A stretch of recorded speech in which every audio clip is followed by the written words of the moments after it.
Oh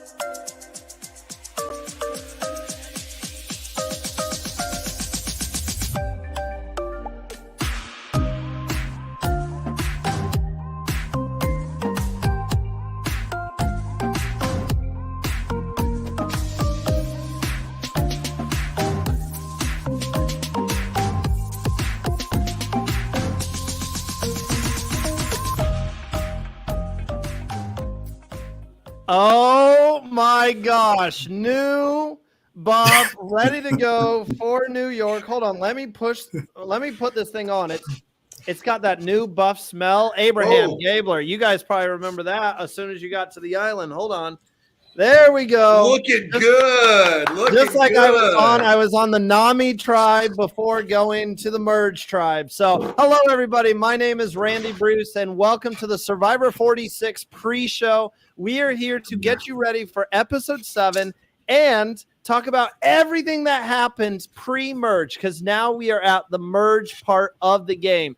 To help me out, cover everything today, I am joined by my wonderful co-analyst from season 41, Eric Abraham. Abraham, how we doing? No complaints for a Tuesday. Going into a Wednesday, about to get Survivor started.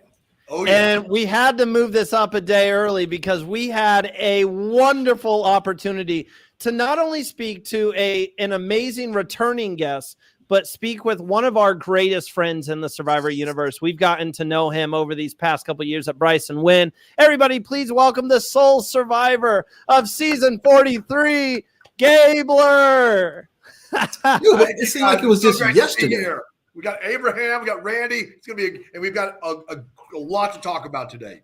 There's so much, Gabler. I've been so excited to get you back on the show. I know last season we were talking about getting you back on. Finally, was able to get you back on this season. But I just have to ask before we get in the 46, has it finally sunk in that you're a Survivor champion here after all these years? You know, it's still very surreal because, you know, I'm a huge Survivor fan. And I watch Survivor like everybody else does. And so we're sitting there watching it. And every once in a while, I'll look over at my wife or she'll look back at me and I'm like, I can't believe I actually did that show. We were actually got to do that. It's amazing. Because, you know, we just finished watching the finale of Australian Survivor. And, you know, we're thinking about, you know, what to say at Final Tribal Council, how to say it, all this stuff. And it's like, then every once in a while it will sink in, right, Abraham, where you're like, I did that. I was on the show. I talked to Jeff. It's surreal, but it's amazing. So it's sinking in, but every once in a while it's like, did that actually happen? And it did. You know what's crazy is when you're sitting there watching it and you text one of the players and be like, man, that was a great move. And they actually text you back. For sure. I was texting Kirby, Carolyn, and Faraz, and it was like, they're like, hey, great. And I was like, great game. Good way to get to the end. It is pretty. That's also very interesting because it's a Survivor family. And what's really cool about Survivor is everyone's a fan, and once in a while a fan gets to play, and that is unique in any other arena because, you know, I'll never be the quarterback of the Dallas Cowboys. Neither will you guys. But any of us could be on Survivor. You never know. Yeah. So that's what makes it so fun. Yeah, keep cool. Keep saying that, because I want to be on there one day as another fellow player. Well, while we have you here, Gabler, I know our pre-shows are usually around an hour, so we want to get right into it and kind of pick apart this season. Really quick, I got some housekeeping stuff to get out of the way. So we've got a busy week planned for you guys. This is the pre-show, so we have to kind of walk you through exactly what's going to be taking place this week. Tomorrow night, Abraham will not be with me because he will be going to Bryce and Wynn Presents in Dallas. But the wonderful Mariah Young from Gabler season will be back. That's so cool. I mean, Gabler, you were on the same tribe as her. I was. I love Mariah. Oh my gosh, you're gonna have a great time. I'll have to tune into that one for sure. This is the second time we've had her this year. Wonderful person. She's going to be filling in for Abraham. Abraham, you got to be careful. She might be taking your job here. I mean, you couldn't have asked for a better person to be the fill-in. We had a great time on our episode. Oh man, I wish I was still going to be on there, but I gotta run up to Dallas. I gotta go up to the actual in-person I like to give a shout out to Bryson Wynn, man, for putting together these events when there was no after party or no watch party, so we can all come together. So, Gabler, I've seen you twice at the Bryson Wynn event. So we get to meet up in LA, we get to meet up in New York. So Mariah, she's gonna have a great time, great personality. We had a great time on our episode, so I'm looking forward to. I might peek in. We're gonna, you gotta peek in. We're gonna be talking about everything that happened in this eventful episode that we're sure enough going to get, because there's 2 tribal councils. We'll get into that just in a couple minutes. Also this week on Thursday at 9 p.m. Eastern time, join the Survivor Social crew as they will be joined by season 44 away Lauren. I know that's going to be an amazing show as well. And then on Friday we have our Survivor Stock Watch crew. Actually, Jack just popped in. What's good? Join Jack and Will as they take us through our power rankings, which castaways are climbing towards possible stardom and which castaways might be out the door the following week. They will take you through all of that. And then finally, to wrap it all up on Saturday, our God crew will be joined by season 45 castaway Austin, and I can't wait to hear what he has to say about the season as well. So we have a very, very eventful week. Oh, let me pick the right layout here. There we go. A very eventful week on Survivor Now. So now that I got all that out of the way, if you guys want to interact with myself, Abraham, or Gabler, you can join our live chat. Amy's in the live chat, just saying hi to everyone. My second live show with you guys with Gabler. And if you remember the last one, it was a great one. And then Georgette, hi, everyone. Excited about Gabler being here. The people love Gabler. So, Gabler, we have to get right off the bat and ask you, what have you thought about this season so far? Because let's call a spade here. The fans have been critical, myself included. First couple episodes of the season, I was like, man, this is really dragging, especially when you compared it to what was happening with Survivor Australia, Titans versus Rebels. But now this season, it's like the castaways were telling you, calm down, it'll be okay, and it's starting to pick up. What have you thought about the season so far? Why don't you go first, Abraham? Like I tell everybody else, I'm saying we didn't have 90-minute episodes. We only had 60-minute episodes. You can't have it both ways. You can't have development of castaways and a shorter version of it. So I like the fact that they give you 90 so you can become vested in 1 or 2 players and be like, you know what? I'm vested in a Tim, or I can see how Venus is playing the game, or I can see how Maria is playing the game. We wouldn't be able to see the players in camp life if you cut it down to 60 minutes, which is really only maybe 35 minutes in real TV time between commercials and things. Then we get to see it actually build up. Now we're like, you know what? I do like Q. Q is playing the game. Or Venus, I thought she was going to get voted out, but I see why she didn't get voted out or why she wasn't on the chopping block. Or even before the merge, again, we get to see how the characters interact. We get to see things that wasn't there before. I love the box. When they put that box out there and you dig down and you get that box, you think you won the prize, and it's like, no, not yet. Not yet. Oh, boy, it's crazy. Yeah, it's crazy. I think to your point, Abraham, Survivor's like a roller coaster. And sometimes it takes longer to tick, get up there. Jeff's going to pull the switch. It's going to drop at some point. It's going to happen. So the longer it kind of goes, the more of a drop it's going to get. And last week was an explosive drop. It was a phenomenal episode. It brought everything back. But I'd also empathize with as a fan with the kind of the early few episodes of it, because some of the people on the show weren't ready to play the game as much. It was just kind of a little more. That's why I liked last week, because the game began. It's like we got the character development in the first few episodes, but the game really started. There was so much gameplay last week. That was that whole roller coaster that was just going down. It was the finish. The 90 minutes was a power. I mean, it was like, whew, I had to watch it. I watched it a couple days later just because there was so much in that episode. So I think there's a little bit of that too, where as fans, we want to see it, all the time, but there is some delayed gratification that Jeff builds into it. I mean, you get little nuggets out of just nothing really happening. You got to think about it. Last season, we were mad by this time because people quit the game. We was like, what's going on? We had all kind of things. And then we saw Caleb play the shot in the dark. And then we was like, we're back investing into Survivor again. So it's you can't please everybody all the time, but I'm with you, Gabler. It's like that slow build, and I think I'm gonna give Jeff credit what credit is due. Yep. Then he lets it out. I like the way they had the division of the challenge where you had basically Goliath versus David. Is like, oh, they're gonna lose. They don't have a chance. And how dramatic was that? How dramatic was that? It was. And they were close. I mean, it was David versus Goliath, and it was actually close. And I will add in, for someone who has been critical this season, and I try to be critical in a polite way because I love Survivor. I still love it. I'm never going to be one of those people who say, oh, this season sucks, I'm going to stop watching it. No, every season's got merit. Yeah, exactly. But I was critical of the season. And if you look back at how the season has played out, as critical as myself and some others have been, production has not thrown in like a lot of like, what the heck is this twist right here? It's actually been a straightforward season. The editing has been solid. I think where the frustration came in early on, and Gabler, you can add on to this, or Abraham, if you agree, is obviously we had the Banu saga, which took up so much of the time. And I think that's what made it take a lot. It felt like, okay, when are we going to start the season? Gabler, like you said, last week, that was episode 1. That was the premiere for all I know. Yeah. Everything else was kind of pregame, the preseason, and then it really got rolling because, Bono's a nice guy, all that stuff. He just was he was over his skis on this thing.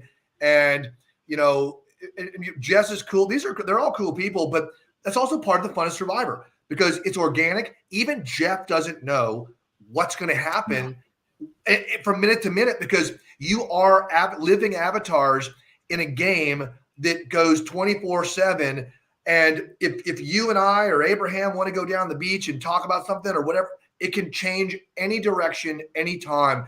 And that's the fun of it and you're going to get some lulls in there, but the game itself is beautiful. And that's why it always works. We're on season 46 now. It's amazing. It's amazing. I tell everybody the same thing I said. Well, it's 19 players that play Survivor. Don't forget Fiji and the environment and everything that comes along with that. But you also get to see players and how they start to react to the lack of food.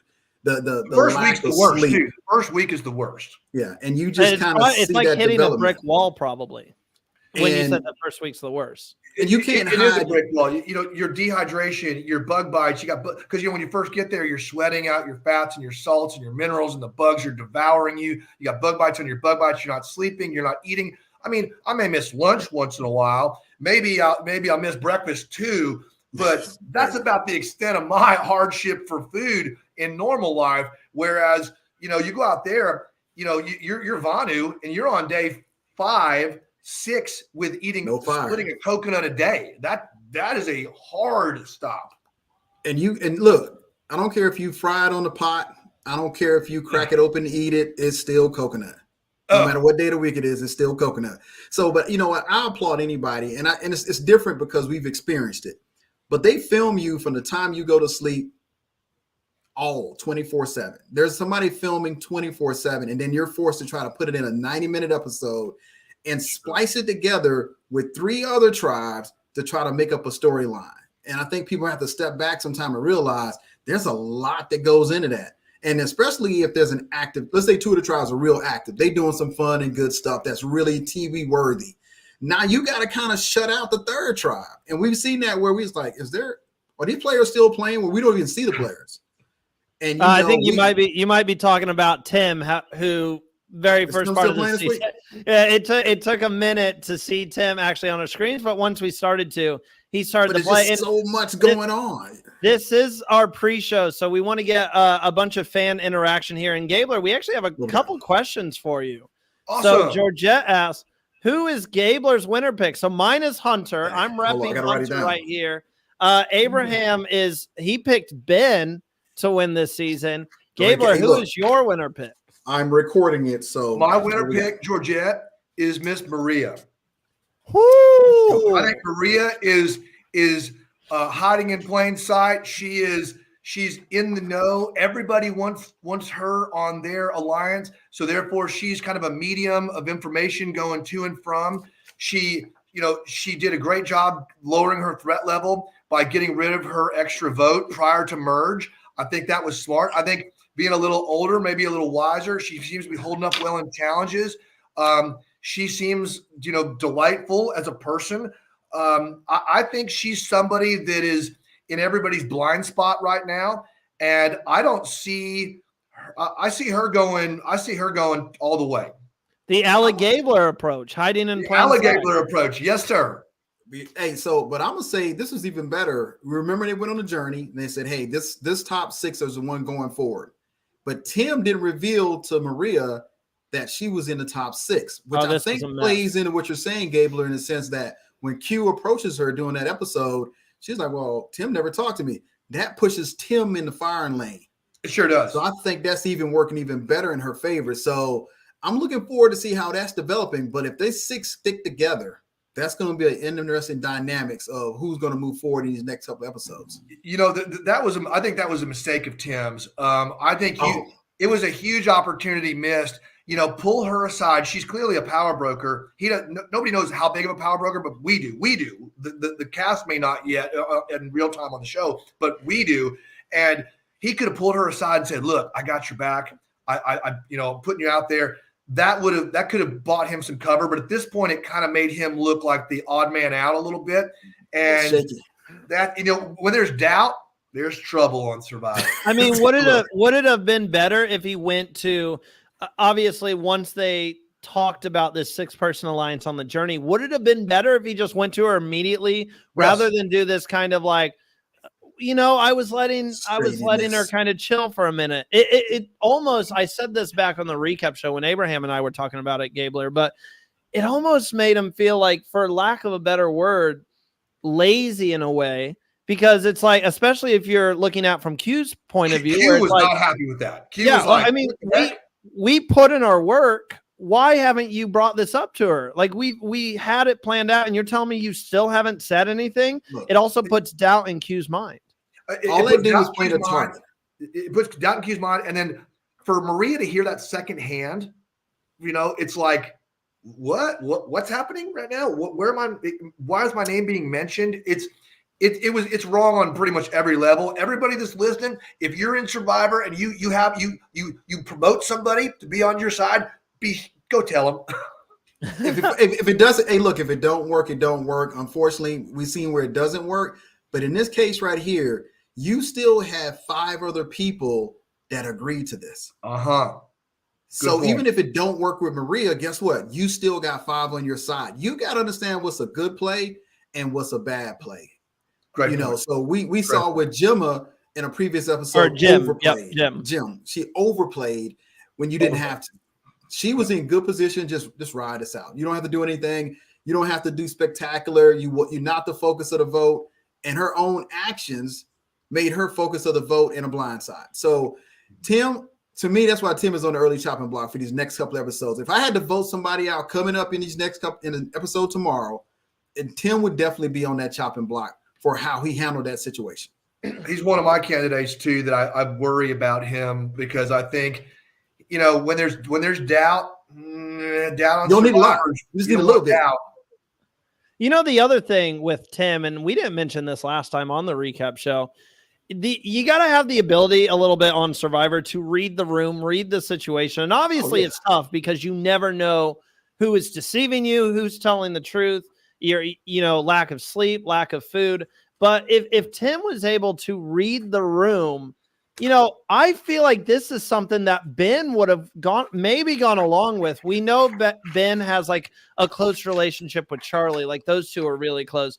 But, if you're Tim, who's more likely to look at this plan and be like, oh, yeah, I'm down? Maria or Ben? And Ben would have 100%. Ben would have 100%. I think Ben would have done it. Tim was playing a great game. Ben is playing a great game, too. He is really doing Tim has actually selected somebody that didn't select him. Yeah. It's almost like it's almost like you ask, you ask the girl to prom. I was just thinking you tell your buddies that you're going to the prom with Maria, and then she hears about it through Jimmy in the lunch line that you're going to the prom with her. It's a little weird. So I think it's kind of like that, right? I literally was about to say the like make the prom comparison. And I love how you put that. Like, hey, I haven't asked Lindsay if she's going to prom with me, but she's going to prom with me. It just puts them in that then she awkward finds out that situation. you're telling people you're going to prom with her. It's like, well, hold on, I don't know. Did I see you last week? But Do I know Maria, you? this adds on to your point, Gabler, before we get to some of the other tribes and some of the other castaways. This adds on to your point about Maria playing a fantastic game, because she could have blown this up, went to everyone and saying, Tim needs to go home. He is throwing my name out there. She didn't. She didn't say a word, and she's we see her saying a confessional. Yeah, I am not Tim's number one. Tim is my third ally. Charlie is my number one. But I have options now, and I love having options. I could go with Charlie and continue down that path, or I have this sixth that is formed, and I could go with that too, because it does make sense. That was such an incredible move that we have not spoke about enough, because too many times people get frustrated, like, oh, why are you saying my name? Blow up that person's entire game. And you've shot yourself in the foot with using that as an option. Whereas Maria, she's like, okay, I'm not down with it, but if I change my mind, I'll keep it in my back pocket here. Now I'm gonna tell you who my player is, and he's emerged from the back of the pack. Hunter is the only one on this season thus far that has found an immunity idol and has told no one. Hunter's Hunter's a guy that I was really impressed with this week, because he didn't have a vote. He found an idol, which nobody knows about. He was involved in every conversation about where the votes were going. He crushed the puzzle in front of everybody, and no one's talking about him either. I don't understand how nobody's talking about him. This dude can do everything. He's a social player. He is phenomenal at puzzles because he built them in his garage or whatever. Yeah. He is a physical. I don't know if he's as physical as it's putting off, or if it's just because there's no one on this season who can really compete with him. But he's obviously doing great at the physical challenges as well. I've yet to see. I'll stop myself. The only downside I've seen to Hunter's game is it seems like there's a few people that he's just not willing to work with. And I think that's the only downside, is someone like a Soda, who he gets frustrated because, she's singing these songs, or maybe not a Soda or a Venus. It seems like every time that Tevin and Hunter communicate, Hunter's just down to go with it. And there's certain people that he's like, I'm never going to work with them. They're the target. I think that's the only downside from what I see with Hunter's game thus far. Let me share some light on it. Hey, Gabler, when you were looking at your episode back, did you see where the edit was like, that's not how that happened? Sure, there are things like that too. Right, a little bit of sequence, or you're right. There are some things like that, which it's Jeff telling the story, right? Because Jeff is weaving a story, making sure that things aren't as linear or predictable, and so there could be some of that too. I do think that if Hunter wins another, a couple challenges, individual challenges, he's going to have to be careful with that, because he's somebody that could quickly get their name. If his threat level rises, and just say he plays his idol in a week or two, it'll be like Emily, where she helped get Bruce to not play his idol, and then kind of took credit for that move openly. And then people were like, "Oh, she's playing." And then that was it. So I think that Hunter's got to be careful, because he's got the goods. He seems like he's in the fast lane, but people aren't watching him because there's enough drama and crazy drivers around him that he's not standing out. But he could do that. And I think as the game gets deeper, the individual game gets deeper, his threat level may rise disproportionately, and that could be trouble for him. I see three other players that could go before Hunter. If I was on a target, I'd probably target a Venus, a Q, and Tevin. Leave my girl Venus out of this, Abraham. You leave her out of this. Because you want to get Q. Q is the only really other physical threat to Hunter.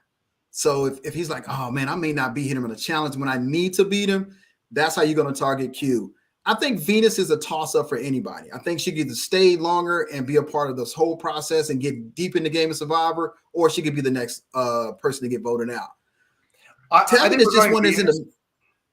regarding Venus, I think she's in the danger zone right now, And the next couple episodes, if she doesn't get voted out, which she seems like she's almost trying to, then she becomes that person that you want to sit by towards the end, because she's kind of alienating herself with folks, and it's kind of her style. She's just a little defensive on things, and it's rubbing some folks the wrong way. But that becomes somebody that you are like, okay, I want to take. If the game gets longer and she survives these next 2-3 weeks, she'll be somebody that will be a number in there probably, as long as she's can be trustworthy and predictable. And I think she is. I think she's trustworthy.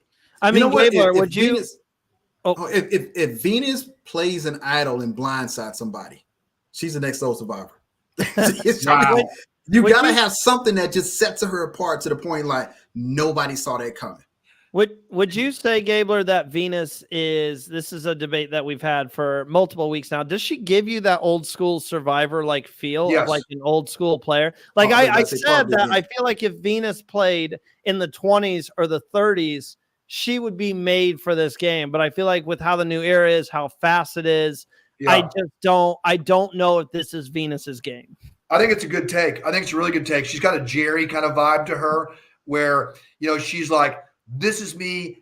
This is how it's going to be. I'm coming at you. I'm not changing. I'm coming this direction. And if she feels like she's been slighted in any way, watch out this episode when she's going to be coming for whoever wrote her name down. And, they're going to try to probably say it was Mariah because Mariah was voted out and she can't, say it. But she couldn't vote because she used her shot in the dark though. So she's going to know it's not Mariah. Right. Yeah. Excellent point. You're right. I'm glad you brought it up. So it's going to be somebody. So somebody has to, either in that distrust, that paranoia, that if nobody cops to it, certainly Charlie's not going to cop to it. So so she's going to think it's going to be Tevin, Soda, anybody, and knowing Venus, she will not let that slide. She's going to, go after those people, and that could be her downfall. It could be.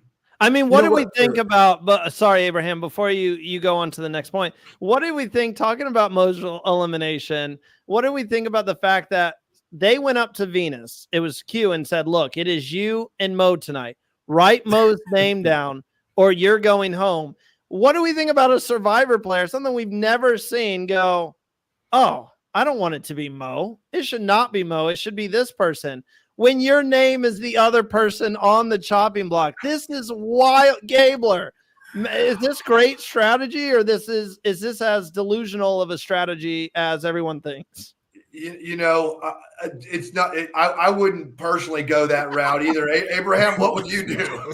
No, I'm not. First of all, I'm like, hey, if it's not my name, it's your name. So I'm behind a couple of trees. I'm gonna do some other things, but all the tribes kind of shielded themselves from any blowback from that because of the way they brought it up. They said, hey, well, one tribe, they sit in there, Q, Tiffany, they were like, hey, whatever name y'all give us is what we're going with. So they kind of insulated themselves from the decision making. They said, just give us a name and we'll vote for whatever person y'all want us to vote for. And they handled it pretty well. They did handle it pretty well. I thought Mo at Tribal Council, it could have gone either way. I think there were some undecided folks there that could have gone Venus, that could have gone Mo. The more she talked, the more either of them talked, in fact, the more likely that person was to go home. And I think Mo talked the most. And when she turned on Siga, that was pretty much the nail in the coffin. Yeah. That was the end of that one. It was a gamble. I applaud Mo for trying that. I don't think she had to do it. I think she could have done some other things. But, when you turn on you turn on your tribe, and you can do that effectively. I mean, when we got to merge ourselves in the same boat, we were at the merge feast, and I threw out Ellie's name to fracture Baca because we had our own cracks there. We were a crazy tribe. Mariah will talk about it tomorrow, but we were we were a crazy kind of tribe. And actually that Mariah, we didn't have the cracks until Mariah was voted out because we were a very close Siga type group. And then when she got out, our paranoia got in. And by the time we got to the merge, I was looking for new friends. We were trying to figure out where alliances were. So wheeling and dealing. Wheeling and dealing, but I don't think Mo wheeled and dealed as much as she just was like, I'm spilling the beans on all these guys and gals. And if you do that, trust is the currency of Survivor. And she just kind of blew up those relationships. And I think even you saw Q's face says it all. He was like, looking like this and looking around. His nonverbal was terrific. I think for future players, I love the way Mariah presented herself, saying, "Hey, here's what I bring to the game. I wish it had been doing the game, and not a tribal. Not a tribal. Yeah, not a tribal. I wish we would have had more edits and we could actually see her play the game, because even when they voted out, and I was like, you know what, Mariah's a giveaway vote. If anybody's gonna go next, Mariah has no alliance on her own tribe, and that's unfortunately how you gotta tether yourself to somebody. And she wasn't tethered to anyone. So she was one of those, casualty of the game. But she did speak up on herself at the tribal council, but Q undercut her at tribal council when he said, I asked you, who'd you vote for? Which I can understand two sides of that. I wouldn't have told you either. Yeah, well, why would I have to vote with you? Gabler, you're a loyal player. Abraham, I assume you were going to be a loyal player as well. No, I'm voting everybody out. Well, Gabler seemed like a loyal player if you made that connection, that bond with you. And that was something that was, where was I going with this? I had it in my mind. Well, maybe being a loyal player. A loyal player is somebody that you have relationships with you can trust, right? Go ahead. You thought your thought. Oh, yeah. I just got it back. So looping in like what Q was saying, and when she was like, Mo had that final pitch, which I actually think was a really good final pitch of like, look, I am a loyal player. I'm on the outs. Bring me in. You can use me as a number. You can trust me. That's just the type of person that I am. And then that caused Q to be like, Mariah, you already lied to me. The fact that we had this conversation earlier about the cracks, and you just outright said there are no cracks. We're working together. You can't sit there and say you're a loyal player and you're going to be 1,000% loyal when you just lied. So I wanted to bring that. Gabler, you seemed like, you can correct me if I'm wrong. Season happened a couple years ago, but from what I remember, you were a pretty loyal player where if you're like, hey, I got your back, I got yours. Put yourself in Q's situation here. Would you feel the same way? Would there be a bridge that you can mend with Mariah, or is it like, girl, you already lied to me. How can I trust you moving forward? To Abraham's point, not at tribal council. It should have been done beforehand. And, anytime I was in an alliance that I was going to vote a certain way, I was locked and loaded. I didn't have to make eye contact with anybody. I didn't have to. We were decided going in there, and our discussions were basically, either air cover for whatever, or directed at the person we wanted to kind of, go a certain way to make them feel secure or whatever. And, I think that her mistake was waiting for tribal council to have those discussions. Because if she would have talked to Q on the path and said, like, look, we do have some fractures here. There's some issues. I was, blindsided at the last tribal. I'm trusting you. Let's go deep in this thing together. It would have been different, right, Abraham? Well, yeah, because you've already found out they didn't trust you. They didn't tell you on the last vote. You had no loyalty to your tribe. They'd already left you in the cold. So lying to Q at that particular moment didn't serve you. So you could have went ahead and said, hey, look, here's what situation's going on. You may not give him all the information up front.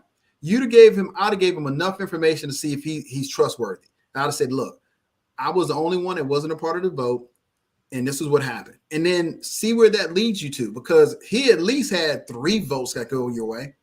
And then I would have stirred the pot of Venus. I would have been stirring the Venus pot. Yeah, because at the end of the day they'd already shown that you were going to be odd person out. If Randy, when you go on Survivor, when they vote and you have no idea who they're voting for, you next. Oh yeah. That's all. If you are not You part of next. the plan, you are the plan. A classic survivor saying. Before we get to the next fan question, do have to do a quick plug here. We have new spring apparel that is in, so Spring go apparel. grab your Survivor Now spring apparel shirts. Some nice like baby blue, pink, purple. Some of those spring light colors, and then we do have a couple comments here. Amy adds in the chat. Randy says, keep Venus's name out your mouth. Yeah, I am a Venus stan. I do not want her going anywhere. Abraham, we've been seeing people say this for a couple weeks now. Pre-show, Zan says pre-show is the best Survivor show, and then adds on, I thought pre-show was on Wednesdays before the episode aired, but a pleasant surprise. Yeah, so we just moved it to Tuesday. Abraham's gone tomorrow. It works better with Gabler's schedule, so we just moved it to Tuesday, but usually it will be on Wednesdays before the episode. And then we have another question for Gabler here. Amy, I remember Gabler saying he lost a ton of weight his season. What would you say to the conspiracy theorists who say they're feeding them off camera, they're not losing weight? Abraham, Gabler, add on to this, because there are those people out there. Oh, there's no way they're starving. Just tell them how rough it is. Hey, Gabler, let me go first. Because Gabler has a longer answer for you. I have a shorter answer. So the very first night we spent on the island, we literally found one rock crab, and we cooked one crab, and it had 6 legs, and everybody got 1 leg. 1 leg. That's and that's including coconut, but that is what we started eating and drinking water. So Gabler, take it from there. Oh yeah. I lost 35 pounds. I lost 35 pounds in 26 days. I went in there at 200 pounds. I got off I left at 167, so almost 35 pounds. The greatest weight loss program there is. Oh yeah, and you get there and you just start sweating, and you're putting out huge amounts of calories, either building your shelter. The challenges themselves are unbelievable, and they're always at 12 noon because that's when I guess the light is the best, and it's also the hottest. You're literally on the equator down there, so they do not feed you. And then last but not least, the Nami Beach right now where they are, that's also was Baca Beach. That beach is picked over. I mean, if you find a coconut crab there, good luck, man. I mean, that guy, it gets pounced on quick. And then to Abraham's point, when you find something, even if it's a coconut, you gotta hack your way into a coconut, which takes a lot of energy because they've got that thick husk around them. Then you have to divide that 6 ways, or as many ways as there's people out there. Or you get, the eyeball. You get the why aren't they sharing? Yeah, Randy ate that whole coconut. Abraham, did you see that? I saw that. That's not good. So yeah, it's for real. The camera people are also really great because we were so hungry. We were looking to see if we could even, like, if we saw a granola bar on somebody, we were going to pickpocket. We were even going to bump into them on the trail and, sorry. I mean, we were doing all kinds of things. I mean, anybody that eats worms is hungry. That's my thing. I keep telling Abraham, I'm going to eat ants. I'm going to better get that fish and get to work. Bring me they that got fish out there. And for the fishing gear, you see all these giant fish out there in the ocean, like big fish. But the ones that we ended up getting were all like, 4 inches long because the big guys knew to stay away. The little fish were kind of going up there like, what's that? What's that thing? And then you'd spear them right in the face, basically. So you'd have you'd have a bunch of fish about this big, which that means you got that much meat on them, 2 little fillets. And then that gets mixed up with some coconut water and some coconut pieces and a little bit of seawater for salt. It's hungry. It's real. It's for sure real. And if you don't believe it, Abraham, go ahead. Wrap us up with that. You know what? Until you just said, I didn't even think about that. Because every episode we see our beach and we're like, I know what's in that area.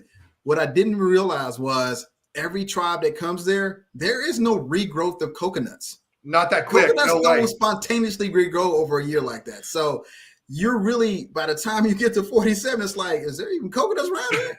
I just thought about it. I'm like, that's why you see people climbing trees and stuff. Because I'm like, well, the coconuts that were on the ground that we picked up were already there. That's like the bamboo tree for because it's not peril. It's there's a danger factor to climbing a tree. I mean, ask Matt who I think it was 45 that fell off the rocks. I mean, that was on our dude. Let me tell you something. Matt fell on the same beach I was on, and at no time did I even think about going over there. Not one time did I say, well, you know what? It might be an idol up there. No. He's Now, a wild the man. Rock He had too much energy for his own good. On Well, that one. I'll just say this: if you're a conspiracy theorist No. out there, apply to the show. Go. I mean, how hard can it be if they're feeding you? Apply to the show. Let's see how you do. Let's get this comment in. A big show, Gunno. Dang, the legends himself, the Alec Gabler. I'm telling you, the people love you. Before we get into talking about what we could expect from this week's episode, there's one more thing pre-merge that I want to bring up. And gentlemen, for the both of you, this was a hot topic last week. The Mergatory. This is the 6th season that we've seen the Mergatory now. It seems like Probst is very keen on keeping it moving forward, earning your spot in the merge. Some people hate it. Some people love it. Some people think it's okay. We just need to tweak some things. So I want to get your guys' opinions, and then I'll kind of wrap us up on that topic just because I have my own thoughts. We'll go to Abraham first. Abraham, now that you've kind of sat in what happened last week and let it sit in, how do you feel about Mergatory? Here's the thing. We all have, once we get that call and say that we're going to be on Survivor, we set our own goals out. One is not to be voted off first. The second goal is make merge. Now, we know now that merge is not what merge used to be. Once you merge, you merge. So I think it's kind of going in now. Players in the new era know that it's mergatory. Where, 41, 42, we didn't know that. We didn't know it. And if you didn't look in 43, you might have got hit by the same thing. So I think it fits in with the new era of Survivor, but not because people have already seen it. So they kind of know what to expect. So you're trying to spice up, make a difference. But you don't want to be on the bubble. So I think it adds another layer of gameplay, which I think adds to the game itself. It is. I agree with that. I think it's an awesome complexity and variability that it adds to the game. It is becoming more predictable because we've seen it. That's the only thing. Because I mean, look at the amazing obstacle course that they built. It was spectacular. It was one, and these things are as they might fit on a football field. They're that big. They're so giant, so tall. I mean, the production does such a great job creating these incredible obstacle courses for the castaways to run through. And I do like the variability because it really shakes things up. And how great was it in this Mergatory that you had one team that looked like the lopsided easy victory, and it was razor thin like it always is. Super close. You never quit. You never know who's going to win because you never know how much fight is coming. It was so awesome. So I mean, we know it's coming in the new era. So that's a negative, I guess. But the positive, and there's several positives, is that it's always a spectacular challenge. There's a variability in the teams and who gets that one rock and has to pick, because we haven't seen anybody pick wrong yet, I don't think. And no. And it's and then you kind of, and then also half the tribe is then immune and the other half is not. They're scrambling. So it creates a whirlwind of drama that as a fan, I enjoy, even if I kind of know going into it, it's like, oh, it's Mergatory. It's going to be, we're going to see this, but it's always entertaining. Look, them challenges, they hurt. Don't let anybody fool. When you go out there, people are like, well, y'all not really, no. Those challenges are a physical strain on your body. Look at Carla. She got stitches in her finger. She got 4 stitches. And it's bleeding she's bleeding everywhere. We're pushing her up the thing, and she's, there's blood dripping. It's legit. It's so Survivor is, if anybody's going on Survivor, be sure you're in decent shape. I know, Randy, you're talking. Look at those guns. Show those guns of yours, Randy. Man, look at that. I'm working on bulking up a little bit. Get ready. I've gained 5 pounds, so I'm getting there. Hopefully it's muscle. But I will say in terms of Mergatory, this was something at first I didn't know if I thought it was interesting first time they introduced it, and then I was like, I don't know if I like it. I think I like it. I like the earn the merge aspect of it. I'm kind of in that middle section of let's tweak some things. I think everybody should have that merge feast. I don't think that's something you should have to earn. I'm okay earning your spot on the merge, but I think everyone should have that feast just because there's so many social dynamics that go into it. Because you still competing.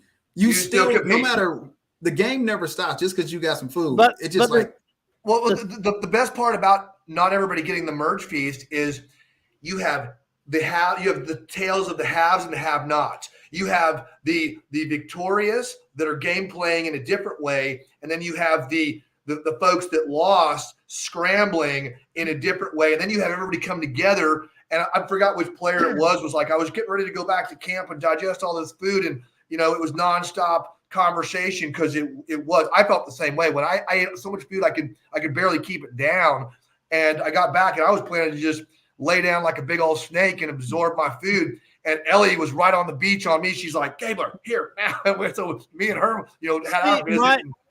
But let me hold on for everyone. So with our merge feast, when I watched it, Danny told Tiffany, "Oh, I see y'all voted out all the men." That was like, so there are different things that you can pick up at the merge feast now that you're one tribe and figure out who's where, what was done. Because Xander only didn't get voted out because of the basketball challenge. If it's not, all the men would have got voted out, which would have gave everybody else a clear picture of they're going to be women strong.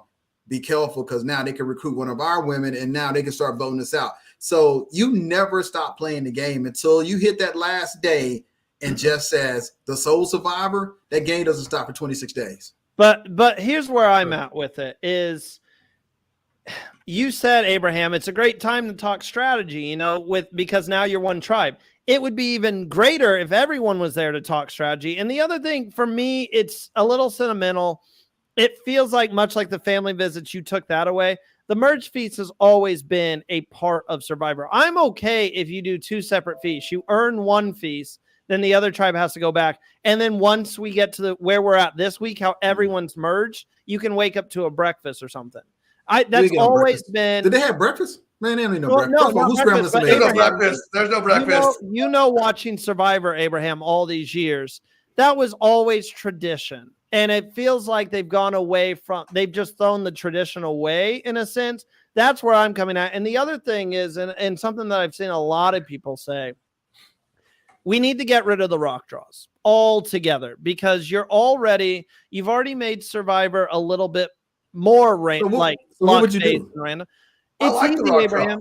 I think you got to do. I'm interested to hear your takes on it. It's easy. You got to do a schoolyard pick. There's so much social dynamics that would go into a schoolyard pick. Because if it's the three of us, let's say, I'm just going to use this as an example. All three of us are in an alliance, but then there's one person over here who is a hunter, absolute challenge beast. And it comes down to me. They do that like alternating pick thing where like once you get picked, you have to pick the next person. And I'm sitting there and it's down the you two and the hunter guy. Granted, I know this is unrealistic because the hunter guy would have been picked like first or whatever.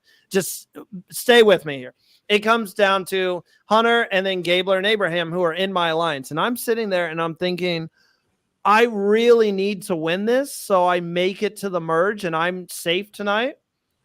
So I could pick this guy, but at the same time, I don't want Gabler and Abraham both to be at risk if my team loses and then they are both at risk tonight. So maybe I choose to go with Gabler and then that's so I have an alliance member here with me.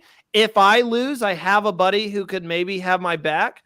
And if I win, only one member of my alliance is on the line, and that would be Abraham. And that I feel like there's more social dynamics and social strategy into who you pick than just a random rock draw. Because I think in terms of Survivor, and really the only big major gripe I have with the new era is a lot of times there's a lot of luck-based stuff where flip this over, one person's going to lose your vote. I don't think we should be adding luck to a game that already has some luck. I think we really need to let these players play and, pave their own path forward. Not saying you can't do that. You did that excellently, Gabler, with how you did that, like under the radar approach, navigated your way post-merge to the end. That's my take on the rock draw. I feel like it's a little bit too random in a game that should be about amazing strategy. Well, there's plenty of strategy. Abraham, what do you think? Let me tell you something. I came to play the game of Survivor. I don't care if you rock draw, throw stones, pick a group. I don't care. When we're standing in there in the jungle, and here's another people don't know, that jungle is hot. That jungle is giving off heat on your back. Gabler said right on the equator. So when Jeff says go, you're not concerned who's next to you. All you're concerned about is let's try to get to the end together and work through it. Now, here's where I say your rock draw theory went wrong. Last week, we all looked at that rock draw and say they are losers. We said to ourselves when we saw the team, there is no way in the world that they're going to be even competitive on this. This is going to be a cakewalk. Now we're looking at it thinking they almost blew them out the water. Rock draw or schoolyard pick won't determine anything. That's just why a matter of how you get into the team. Variability. You never know who's going to rise. You never know. I mean, look at Venus. Venus was one of the strongest people on that competition for the Mergatory feast. And what I'd rather do is I'd rather them sprinkle in like a clue or something in the food again. I mean, that's kind of always I missed that. Right? I missed that. Or up under the bench when you're sitting on the bench in the water thing.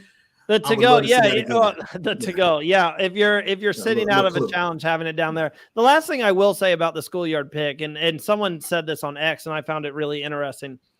That person who doesn't get picked, that means something now. Because Tiffany, it was just random. You didn't get picked. Pick a team. If you do a schoolyard pick and someone doesn't get picked, that creates a whole new dynamic to the game. Because now it's like if you need numbers, oh shoot. Liz didn't get picked. I could bring Liz hold on for a second. So me and Brad, we were across pretty much in quarantine. So I could see Brad. Brad was in a room across from me. I would give Brad credit. Brad didn't break the rules or nothing. I was like, Brad was across from me. Brad got a scar in his knee from a surgery. Danny was the slowest walking person I ever seen for an NFL football player in my life. JT had on too much clothes in that hot temperature. So what you start doing is looking for things about people and finding out, Gabler got a limp. Well, can't pick him because something's hurting him. So I don't think I think there's no clear-cut way to get those teams separated, but there's a clear-cut way to say why I won't pick you. Because if I see that you may be laboring or your hand is hurting or you holding something, I'm like, nope. You may not be able to push through it. Strategy, Abraham. It creates riveting strategy. That's why I say there's no clear-cut way to get that team, but the effort of that team is going to be regardless of who's on the team. I don't think Q will be playing any less if you switch roles. I think if he was on there and you had Charlie on another way, I don't think it would have made a difference in it. I don't think if you put Hunter on there, I think whoever's there is going to work together because there's an element of it that they don't show on TV that we know, Gabler. We get a chance to do something. Yeah, but we also get a chance to see what's going on. And you already know, hey, I need you on the bottom on the ball. We're going to step on top of you. We're going to get on the top. So you have an opportunity. Was that when Soda was leaning forward and they had to put like the other two people were positioned perfectly on her back, holding her steady. It was like we were cheering for that team. I mean, we were cheering for that team. They were the underdog. We were totally, and they almost got it. It was, I mean, that's why, I mean, that was one of the best episodes ever. Yeah. I see what you guys are saying. It's also, I mean, a story as old as time with Survivor. You're going to get dealt cards that maybe you don't want. And maybe that comes down to you're on a team. You'd rather be on the other team. That's the whole part of the game. How do you navigate out of this tough situation that the Survivor gods put you in? So I see what you guys are saying as well. And we have a few comments here. Zanz adds, rock draw to pick team captains, maybe. Maybe just a change up every so often would be nice. Georgette, was it close in real time or edited time? Okay. I will say people were saying this, like Survivor made it look closer than it seems. I don't think so because they had an image at the end that was coming from the side where you could see both of them on the top part of the puzzle. So I think it was real time. And if Hunter wasn't as good, go ahead, Gabler. All I can say is N of one, because I've only played Survivor one time. Every one of those finishes was exactly and they were like there was a bat puzzle one that Cody lost by I want to say 2 seconds. He was putting his piece in as Cassidy put her piece in. Wow. And that was real. Every single one of those challenges was a photo finish. And I think that that's part of the cool part of Survivor is there are roadblocks that are built into it where if you're a big muscular guy like Abraham, you might crush something early, but then there's another part where there's a balance part and out the window he goes, and then there's a puzzle, which whatever. So there's enough of that strategy that they put in there to where those challenges are the great equalizers in many ways. And I mean, look last season with Dee. I mean, Dee, when she was holding on the way she was positioned, and you could almost tell by the way people are looking, or even me for the grip challenge. I mean, when I started like channeling our heroes, dude, that was awesome. That was awesome. It was epic, man. You get outside yourself and you start going, and I think there's an X factor to every one of those challenges because everybody on that beach has a superpower, and I'll be damned if Jeff doesn't figure out a way to pull it out of you at some point in that game to where it shows. If you last long enough, it comes out, right? It's just amazing. I mean, Survivor will strip you down to the core. The longer you stay, the longer it's like whatever you were trying to keep to yourself, you'd be like, and you know what? I remember I texted you that episode and I was like, hey man, that was right. That was great. And it's just the fact that you hung on. And I think the challenges, what people don't realize is it's going to hurt. I don't care who you are or what you think you are. When I touched that sled, I was like, what did they do? This sled is because we didn't touch the sled beforehand. And wood has splinters all over it too, by the way. It's not like a smooth, they didn't buff it down. And it's still a game that we all want to play. A few more comments here before we make our predictions for tomorrow. Flaria, sorry, I might be butchering that. Praying for my girl Venus's safety tomorrow. You and me both. I think she could be good. I am praying. And then Big Show adds, if we make them all go to the feast together, we would lose out on Ellie went through my bag on day 3. Excellent point. Because if you have everybody there, people are going to be less apt to speak as freely as you would be in a smaller group. And you'd also probably have 2 different conversations going on because if you've got 12 people versus having 6 or however many it is, I think that's great. And that's an awesome point because I would have never done that with Ellie right there, right? That was strategic because I knew friends here. We just met. Everybody's kind of looking around, put a name out there of somebody that I thought was gunning for me at the time. And she's awesome, by the way. In personal real life, we are friends and we've never not been. But that beach wasn't big enough for the 2 of us, and we both knew it. And when we got to the merge, by throwing out Ellie's name, I was throwing out Ellie's name, and there's some magic to that. So I agree with that. That's a great comment. It's an amazing family to be, and I tell people just because you see somebody on TV, that's not who they are in real life. It's an amazing family to be a part of, and we get a chance to. We always talk about something about the game, no matter what season. We always talk about the game, and even these players here that are doing 46, we will always be like, hey man, that was a good move. Or can you expand on what you said during this moment here? Because TV didn't show us. So it's once you're in the family, you're in the family. And part of that too is when you come back from the game, you come back and you have months, sometimes many months before you can, it's on TV, which you also don't know what's going to be shown exactly. You know how it goes, but you don't know what's going to be in the edit. And, you have the people that counsel you through this are each other. I mean, that's where I'm on a Baca text stream every week. We're sending pictures of ourselves and stuff. And, I'm on other text streams with the group, and Ryan sent me a message today. Sammy sent me a funny picture of some sunglasses he was wearing just yesterday. I'll try to find it and show. Yeah, here's right here.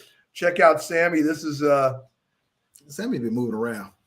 Oh, Sammy. So we have a funny joke. Those glasses. We were visiting Cody in Hawaii this last summer, and it was for the it was right after the tragic Maui fires.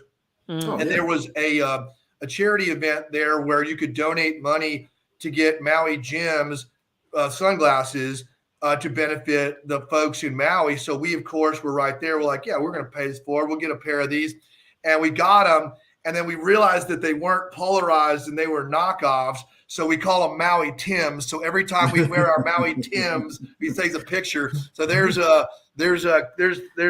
looking studly. Those look like sunglasses that I would get. Like those are, I respect sunglasses game. Well, gentlemen, I do have to pull up this Big Show adds on. Also, there's a poll on YouTube. Do you like Mergatory? I think 11% said yes, 89% no. I think people want us to go back to just regular. It's not going back. It's not going to happen as much as we beg for it. But you can't get the new era Survivor and continue to want to reach back. And it's got to be. I think everyone just wants the old era, Abraham. I think everyone does it. They just want the old era. Me and Gabler could play the old era, but I wouldn't put everybody in there. I mean, Big Show has a great point in that we want to be surprised. Although I think what we are also saying is you can't do the same Mergatory twice. It's like swimming in the ocean. The river. You never see the same river twice because it's changing because of the people. Everything goes on. So every time we see that episode, it's always one of the best, if not the best episode. Well, it was one of the top 3 episodes of every season because it's so organic. You don't know what's going to happen. It is predictable in the sense, and I get that's what Big Show's saying because I agree. Like when I was going to watch last week, I'm like, all right, I wonder if they're going to do the same Mergatory again with The Rock and the da-da. But at the end of the night, I'm like fired up because it was so good. I got to say, oh, sorry, Gabler, go ahead. No, that's it. Oh, I was just going to say, I have a take of like what a lot of the fans are saying. And I think all this frustration for everything that's happened, new era, good and bad, depending on how you look at stuff. Like people hated the hourglass, but I didn't like the shot in the dark at first. Now I love it because it does add like a last minute drive. I hate it. And Abraham hates it. So the new era. There's my shot in the dark. That's what I'm talking about. Like every season of Survivor. How'd you get it? Did you take it with you? Yeah. because you never played it. I got to the end. And, it's so this is the other weird thing. 1 minute, it's midnight in Fiji. Jeff crowns you the winner. There's a party that goes on. Then you go back to Ponderosa. You eat a cheeseburger or whatever you can do. When I got back to Ponderosa, I ordered a bacon cheeseburger and fries and a double Jack Daniels and Coke. And Cody handed me the Jack Daniels. I was over the moon after that. I ate about half that burger. We stayed up to about 4:30 in the morning. And we flew out of Fiji at 4 p.m. the next day. And by midnight, with the time change and all, I was sitting in my living room chair about 24 hours after I was sitting in Final Tribal Council. It's really weird, right? So, that's it's just such a weird thing. It's so weird. So I had this in my pocket is my long story short. I got there. By the time I got back to Ponderosa, I just ended up packed up and left. So this made it out with me. And so did my flint and a couple other cool little things that I had in my pocket. We spent 3 weeks in Fiji doing nothing. So I called them they took care of us. I called them people that was taking care of us. They hounded me for that shot in the dark. We left the island. We went on the main island for like a week waiting to fly out. And it was like, hey, did you find it? I was like, no, I can't find it. I don't know where it's at. I knew where it was at. And they just kept hounding me. I was like, let me look again. I was like, here you go. Just don't even ask me again. Because I was tired of you asking me. I was lucky because I was right at the end, and we were literally, by the time I got back, after I had my Jack Daniels, there was no talking to me after that anyways. And then we were just having a good time. It's somebody that did get theirs. It's somebody that took it with him. I know who that victim is. You can't get Abraham on Survivor stories. I will never be able to wrap this podcast up. Okay, No. Hey, did you get your torch? No, somebody bought it on a charity auction. I think they paid about $7,000, and it all went to charity. So it's awesome. I'm very happy. If anybody, whoever bought that, if they ever want me to sign it, I'll do it gladly. Thank you for helping out the charity, the Give Kids the World charity. I think that's awesome. So, for me, if I want to build one of those, I'll build one. I'll build a replica version of it. My daughter's actually super crafty. She'll probably build one. But I'm really, some people have hard feelings about not getting their torches. I didn't get mine, but it went the right way. So I'm happy. I'm not petty about my torch. I'm petty that we didn't know that our torches went on eBay. We didn't know until they were put on eBay that they were even on eBay. And then by that time, somebody had already purchased it.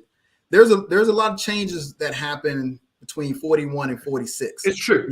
More pictures, more stuff is coming out on social media. They get a chance to show more and stuff. That is what I'm petty about, because I'm like, okay. I mean, I'd be petty about my torch. Because here's the thing about it is we took pictures in Polaroid cameras, so we have more pictures. They just never gave them back to us. That's all. All right, so I what I was just saying is about like the new era, like the new era, like bad stuff fans don't like and stuff that fans love. Is I think Survivor has gotten to the point of like we see a lot of the same challenges yearly. You see Mergatory, that's happening every year. We know fire making. I think repetitive. I can't say the word right now. Repetitiveness has I think if you take away some of that and you change it up, maybe this season you do Mergatory, maybe this season you don't, maybe this year you do a final 3, maybe this season you do a final 2. I think if you change it up, everyone loves the new era. No one has an issue with it. I think the only issue that people have is it's like copy and paste now. With keep it fresh. Yeah, make it. Well, no, but this is 2 people vote out tonight. They didn't do it last season. The 2-person vote out tonight. They didn't. That's a good. That they did on Gabler season.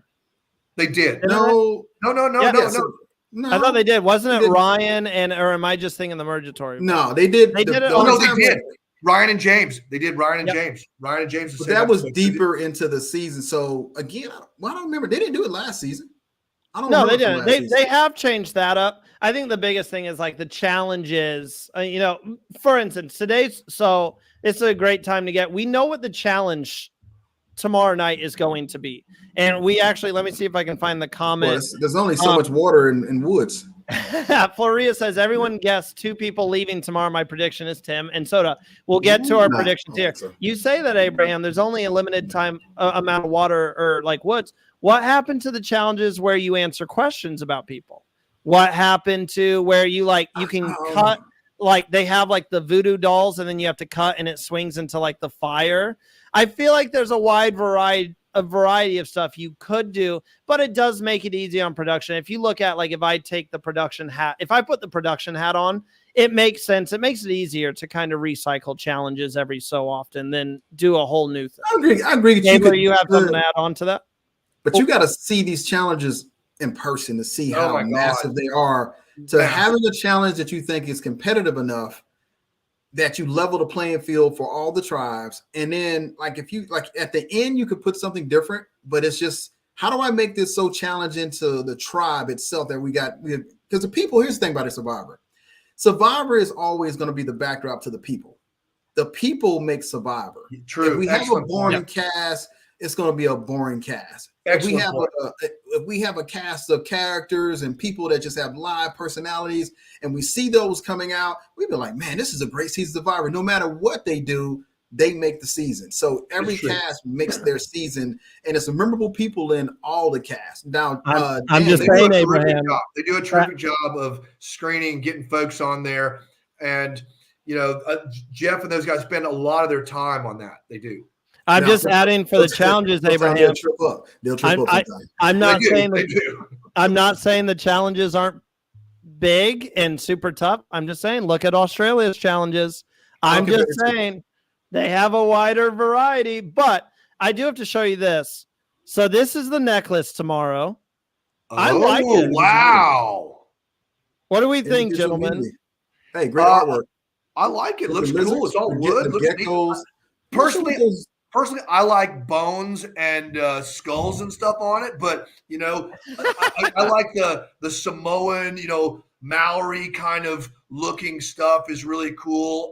Fijian, whatever, South Pacific theme. But they do a good job. I think it's a neat spin. I think it's a beautiful looking necklace. I know that if I was on that game, I'd be wanting to wear it. So I'll say that. Hey, Ooh, look. I mean, Gabler, it would Yes. look nice on you. But gentlemen, to help us make our predictions, to let everyone know who could be going home tomorrow night, we know you guys are filling out your fantasy teams. So you have myself, a Survivor nerd. You have Gabler, a former winner and a Survivor nerd. You have Abraham, a former Survivor player and Survivor nerd. We're going to give you the people who we think are going home. And let's see. Charlene just got to say that Gabler is the man. He gave us the nicest Survivor moment in history. Still a legend to that. Thank you. All Yes. $1 million, by the way. This happened like a year ago or something. All of it's been donated. This December, we donated the last penny.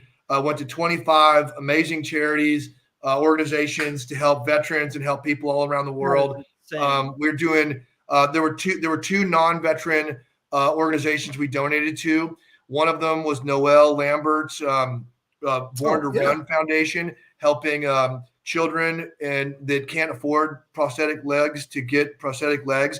And she's just an angel. And when I got to know her after the game and about her charity, that was a no-brainer. We had to donate there. And then when we were watching 43 back, I saw NECA, and NECA was on there, and she said that if she won, she wanted to donate a portion of her winnings to sponsor 200 orphan girls back in Nigeria to rebuild their school, clothe them and feed them and give them books and teachers for at least a year. And we also obliged that to help out NECA. When you've got angels like Noelle and NECA out there, I get emotional thinking about it now, but we're helping a lot of people with that money. And the veteran community take 1% of our population, protects the 99% of us. And it's our job as a country to do a better job of bringing them all the way back home. And, what we're doing to help, suicide prevention, traumatic brain injury, depression. And it's a miracle. Survivor's the gift that just keeps on giving. So I feel grateful to be a part of this community. And I'm very proud of these organizations that are doing so much good out there. So thank you. Just know, Gabler, it does not go unnoticed. Like when I announced you were coming on the show today, I had people reach out who you've seen all the comments today. Love Gabler, love Gabler. Like it does not go unnoticed. We know, specifically as a Survivor winner, and this happens with all winners. This is a great time to just say too, because there's been drama this season. Stay nice online, but we know with Survivor winners, some people like, the game you played, a winning game, and some people don't. You get 50-50. But I just want you to know, like, that was genuinely one of the most emotional moments I've ever seen on Survivor. I remember just standing up, and I gave you a standing ovation from my living room, my man. And it was just such a blessing. The show that Jeff created has brought so many people together. I mean, it's brought so many amazing people together that ordinarily would not have come in contact with each other from every part of this amazing country. And, what we're able to do together on the beach is what I want to see us do in this country. And I know it can be done. And I think that that's one of the special things. And I'm just really grateful for that opportunity, and paying it forward is what life's all about. Right. I met a young lady that met Deshaun. She went to the University of Georgia, and she was like, it was just a pleasure and motivational meet her. We get the chance to live this adventure. It's a great adventure. But I would have never thought that the adventure would have led to the relationships that we have. So, Gabler, we've met in person before, and, I'm a veteran, and I understand the veteran community and the things that you've done, and just the sheer volume of how many veterans are out there, and just to see that firsthand as somebody that cares so much about a veteran.